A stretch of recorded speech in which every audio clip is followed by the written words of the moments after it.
खारगे जी, केसी वेणुगोपाल जी, सचिन पायलट जी, जयराम रमेश जी, दीपक बैद जी, महंत जी, सिंहदेव जी, भूपेश बघेल जी, फूलोदेवी नेताम जी, साहू जी, stage पे Congress party के वरिष्ठ नेता, भाइयों और बहनों, हमारे प्यारे कार्यकर्ता, प्रेस के हमारे मित्रों, आप सबका यहां बहुत बहुत स्वागत। नमस्कार। कैसे हैं आप? सुनाई नहीं दिया मुझे? मैंने कहा प्रेस के मित्रों, मगर यूं मित्रों का काम तो करते नहीं है। ये बेचारे वीडियो कैमरा के पीछे हैं, बट शायद इनके कंपनियों में इनकी बात नहीं चलती, क्योंकि इनके सीनियर जो लोग हैं वो पूरा का पूरा बीजेपी का प्रधानमंत्री का काम करते हैं। एक साल पहले हमने भारत जोड़ो यात्रा शुरू की। कन्याकुमारी से लेकर कश्मीर चले, समुद्र से हिमालय तक चले और लाखों लोग हमारे साथ चले। हर प्रदेश के लोग आए और भारत जोड़ो यात्रा में से एक बहुत सुंदर नारा निकला।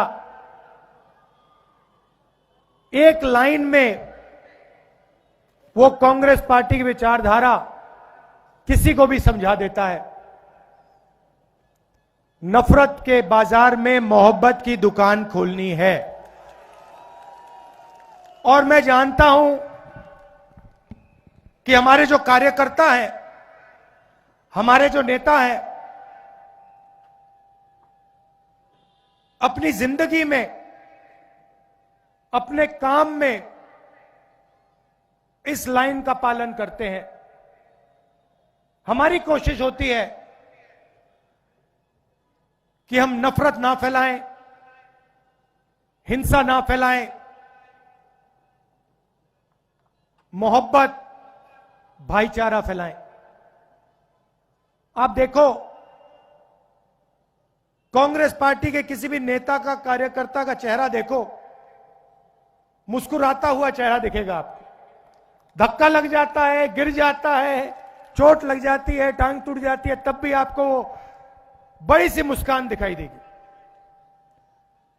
और बीजेपी का कार्यकर्ता होता है, उसको कुछ भी ना हो, वो ऐसे देखता है सबको घूर घूर के, खुश नहीं होता, मुस्कुराता नहीं है। उनके आप नेता देख लो, मोदी जी की फोटो देख लो, अमित शाह जी की फोटो देख लो, मोहन भगवत जी की फोटो देख लो, इंटरनेट पे देखो, गूगल सर्च करके अगर एक मुस्कुराती हुई फोटो दिख जाए मुझे भेज देना, मैं ढूंढ रहा हूं उसे। गुस्से में रहते हैं। जब हमने ये यात्रा पूरी की, पता लगा कि हिंदुस्तान का डीएनए मोहब्बत का डीएनए है। ये नफरत, इसमें नफरत है ही नहीं, इस देश में नफरत है ही नहीं। तो एक सवाल उठा, ये जो बीजेपी के लोग नफरत फैला रहे हैं, हिंसा फैला रहे हैं, लोगों को लड़ा रहे हैं, इसका कारण क्या है? ये हो क्यों रहा है? और लाखों लोगों से मैंने सवाल पूछा, किसानों से, मजदूरों से, युवाओं से, और यात्रा में बात समझ आई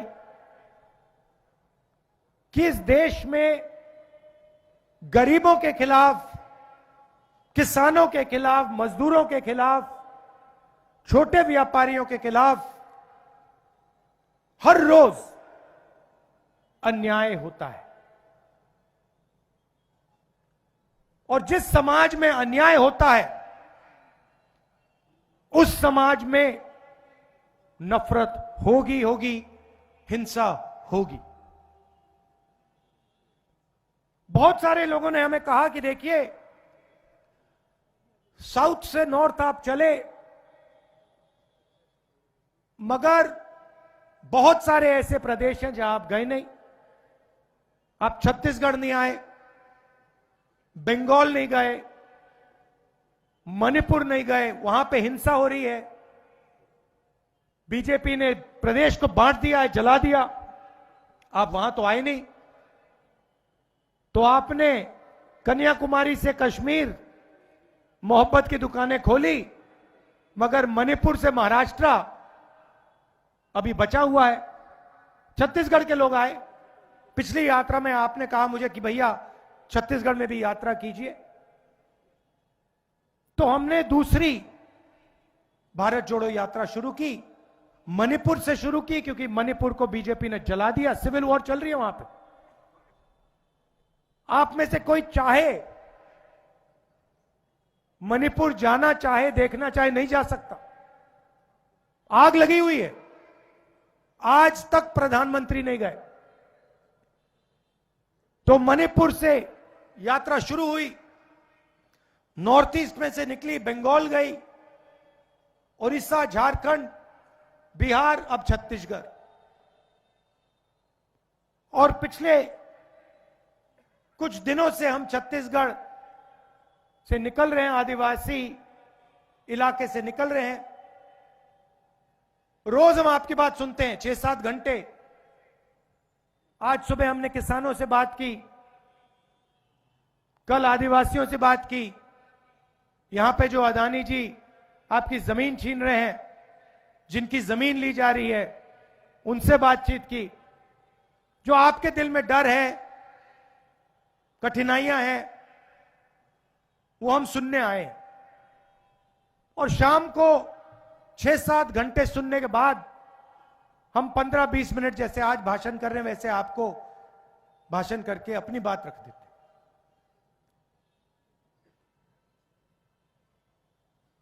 तो 2 तरीके के अन्याय हो रहे हैं, 5 अन्याय हैं, मगर 2 सबसे बड़े अन्याय हैं। एक है आर्थिक अन्याय और दूसरा है सामाजिक अन्याय। आर्थिक अन्याय में बेरोजगारी फैल रही है, 40 साल से सबसे ज्यादा बेरोजगारी आज है हिंदुस्तान में।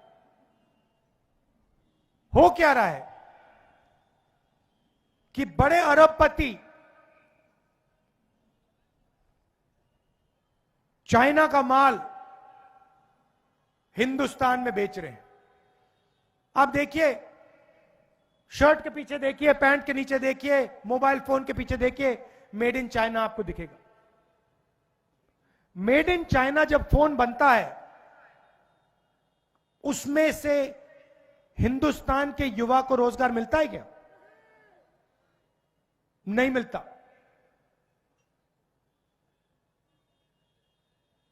छोटे व्यापारियों को नरेंद्र मोदी जी ने नोटबंदी और जीएसटी से खत्म कर दिया। रोजगार छोटे व्यापारी, स्मॉल और मीडियम बिजनेस वाले लोग देते हैं, जो छोटे कारखाने चलाते हैं, छोटी मैन्युफैक्चरिंग करते हैं, हैंडलूम का काम करते हैं, ये लोग रोजगार देते हैं। इन सबको नरेंद्र मोदी जी ने साफ कर दिया। 2 हथियार का प्रयोग किया, जीएसटी और नोटबंदी।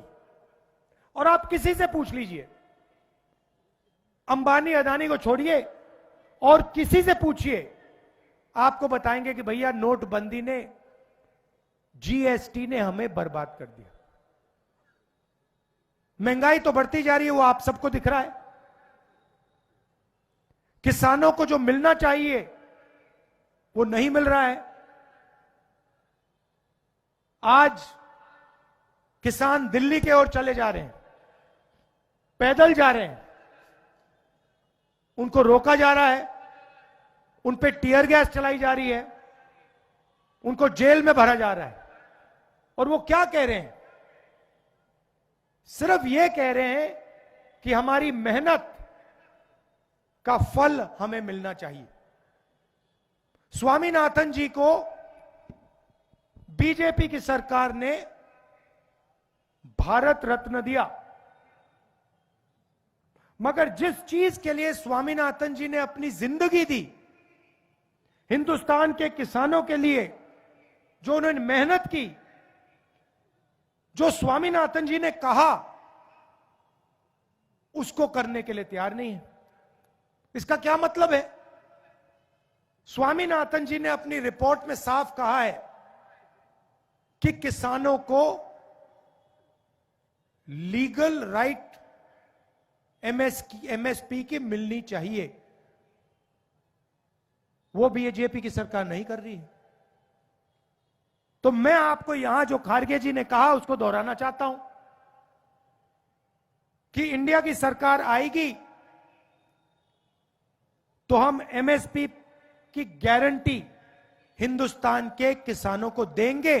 जो स्वामीनाथन रिपोर्ट में लिखा है वो हम पूरा करके आपको दे देंगे।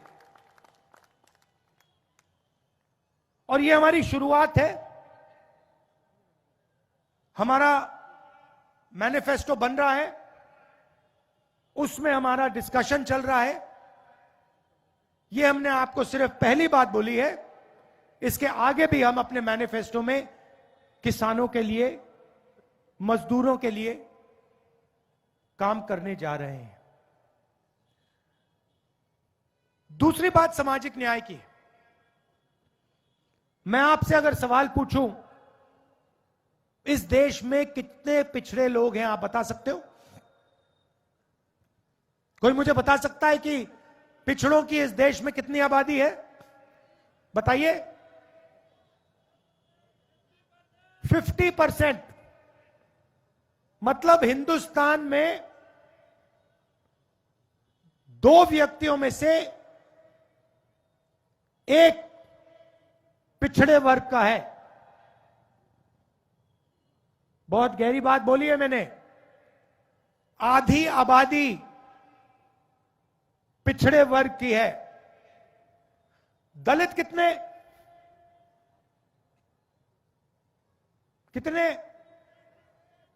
15%।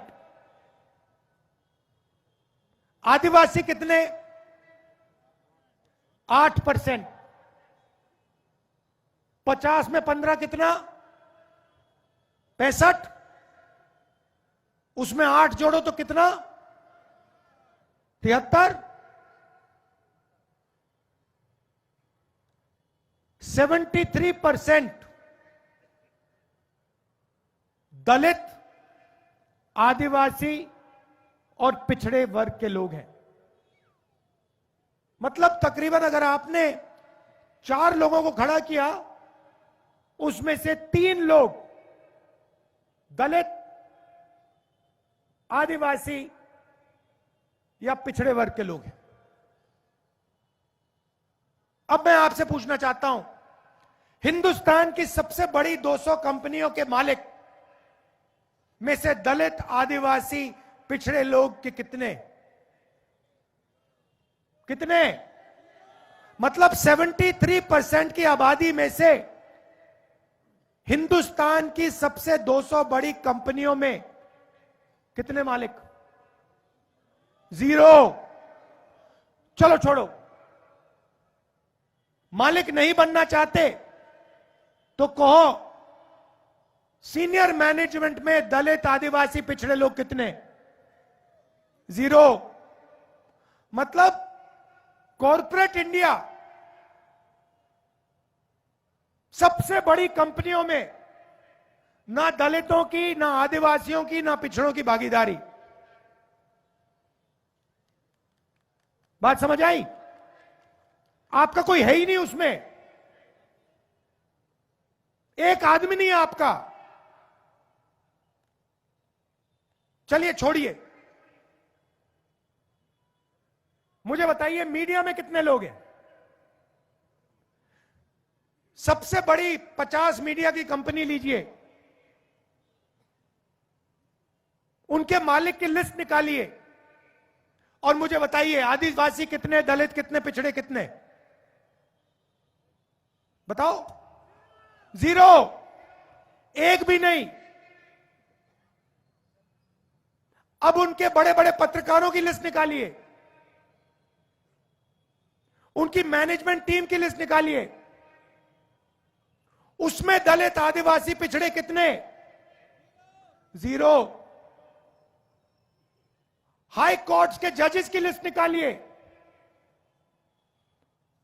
उसमें दलित, आदिवासी कितने? बताओ। मैं बताता हूं, मेरे पास है 650 हाई कोर्ट जजेस में से 10 आदिवासी, 23 एससी, मतलब 33 650 में से। चलिए छोड़िए, कोर्ट्स छोड़ दीजिए, मीडिया छोड़ दीजिए, कॉर्पोरेट इंडिया छोड़ दीजिए, मुझे बताइए प्राइवेट अस्पतालों के मालिक कितने? 0। चलो वो भी छोड़ दीजिए, मुझे बताइए प्राइवेट कॉलेजेस और यूनिवर्सिटी बड़ी बड़ी जो हैं, मणिपाल जैसी, इसके मालिकों में से ओबीसी, दलित, ट्राइबल कितने? 0। चलो ये भी छोड़ दो, कहो हमें ये नहीं चाहिए, हम देश के 73% हैं, हमें नहीं चाहिए। ठीक है, हिंदुस्तान के बजट को 90 अफसर बांटते हैं, आईएएस अफसर हैं। बजट आप लोग देते हो, कहां से आता है बजट? कैसे? जीएसटी। आप उतनी ही जीएसटी देते हो जितना अदानी देता है। गरीब किसान अगर चिप्स का पैकेट खरीदेगा, वो उतनी ही जीएसटी देगा जितनी अदानी देता है। जीएसटी आपके जेबों से आ रही है।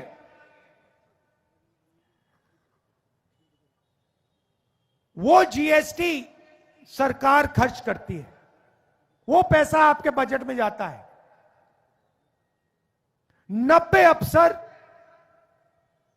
निर्णय लेते हैं बजट का क्या होगा, छत्तीसगढ़ में कितना पैसा आएगा, स्वास्थ्य में कितना जाएगा, शिक्षा में कितना जाएगा, सैनिकों को कितना मिलेगा, अग्निवीर योजना में कितना जाएगा, ये सब ये 90 अफसर चुनते हैं, डिसाइड करते हैं।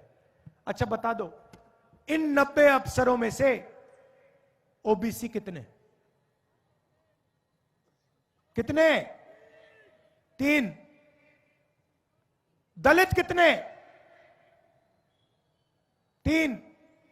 आदिवासी कितने? 1। 90 में से 73% आबादी की हिस्सेदारी 7 अफसर। अब उसको छोड़िए, अगर हिंदुस्तान की सरकार बजट में 100 रुपए खर्च करती है, तो ओबीसी, दलित और आदिवासी अफसर कितने रुपए का निर्णय लेते हैं? बताइए। 100 में से 73% के अफसर कितने रुपए का निर्णय लेते हैं? बताइए। 5% ओबीसी, मतलब 100 में से 5 रुपया पिछड़ा वर्ग, 1 रुपया दलित वर्ग और 10 पैसे आदिवासी वर्ग। मतलब आपकी भागीदारी 100 रुपए में से ₹6.10 की है। बात समझिए,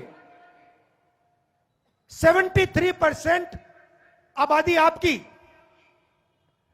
कॉर्पोरेट इंडिया में आपका एक आदमी नहीं, जुडिशरी में आपका नहीं, मीडिया में आपका नहीं, प्राइवेट अस्पतालों में आपका नहीं, प्राइवेट कॉलेज यूनिवर्सिटी में आपका नहीं। आपकी जगह पता कहां है? आपके लोग पता है कहां भरे हुए हैं? मनरेगा की लिस्ट निकालो, मनरेगा की लिस्ट निकालो, कॉन्ट्रैक्ट लेबर की लिस्ट निकालो। जो लोग इस देश को बना रहे हैं, खून पसीना दे रहे हैं, वो लिस्ट निकालो। मनरेगा की लिस्ट में आपके लोग भरे हुए हैं, कॉन्ट्रैक्ट लेबर की लिस्ट में आपके लोग भरे हुए हैं।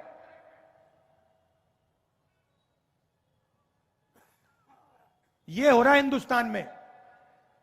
इसीलिए यात्रा में हमने न्याय शब्द जोड़ दिया है।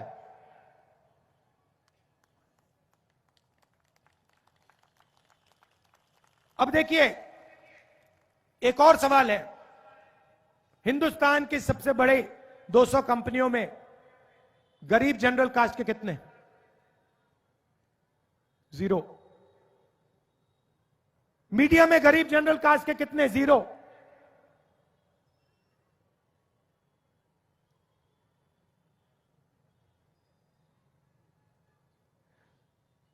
तो हिंदुस्तान में हो क्या रहा है? 1% लोगों के पास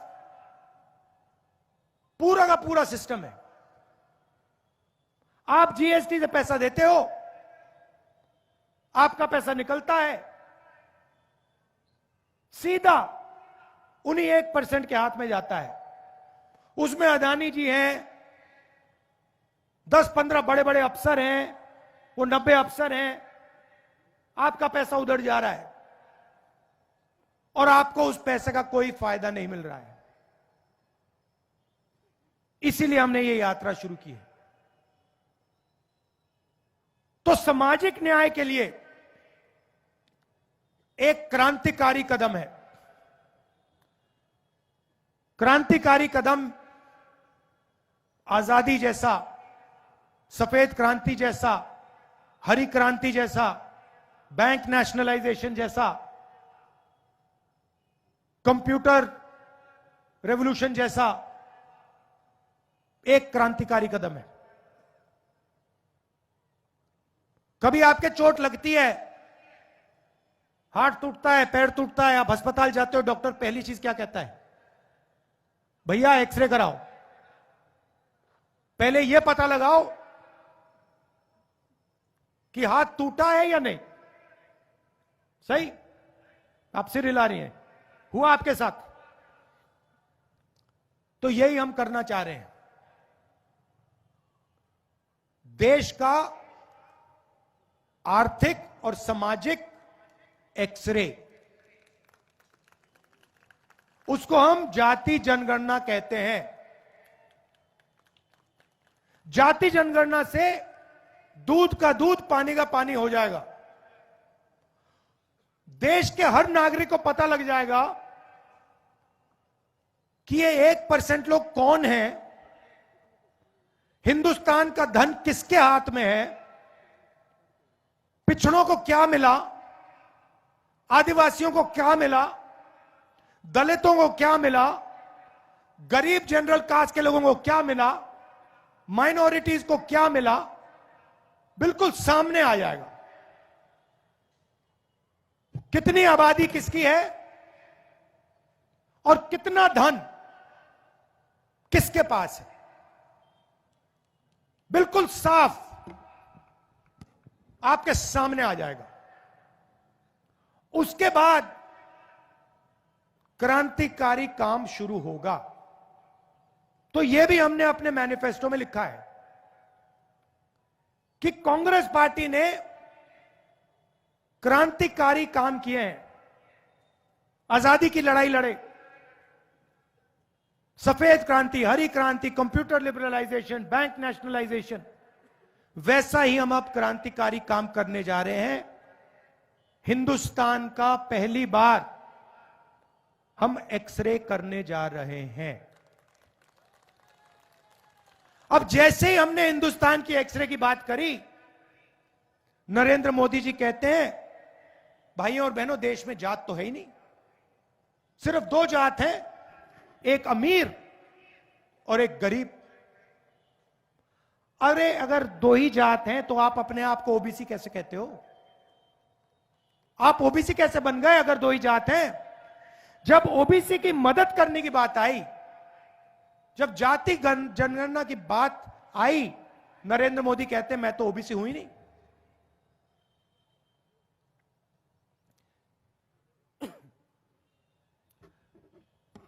तो ये आज मैं आपसे कहना चाहता था, सामाजिक और आर्थिक अन्याय के खिलाफ हमारी लड़ाई है। इसलिए हमने ये यात्रा की। आप सब आए, आपने अपनी शक्ति, अपनी ऊर्जा इस यात्रा में डाली। आपने छत्तीसगढ़ में मोहब्बत की दुकानें खोली। इसके लिए आप सबको दिल से धन्यवाद करता हूं। और जो हमारे कार्यकर्ता हैं, जो हमारे बब्बर शेर छत्तीसगढ़ में घूम रहे हैं, मैं आप सबका दिल से धन्यवाद करता हूं कि आप हमारी विचारधारा के लिए लड़ते हैं। और जो आज मैंने आपको कहा वो आप छत्तीसगढ़ की जनता को बताइए। धन्यवाद। जय हिंद।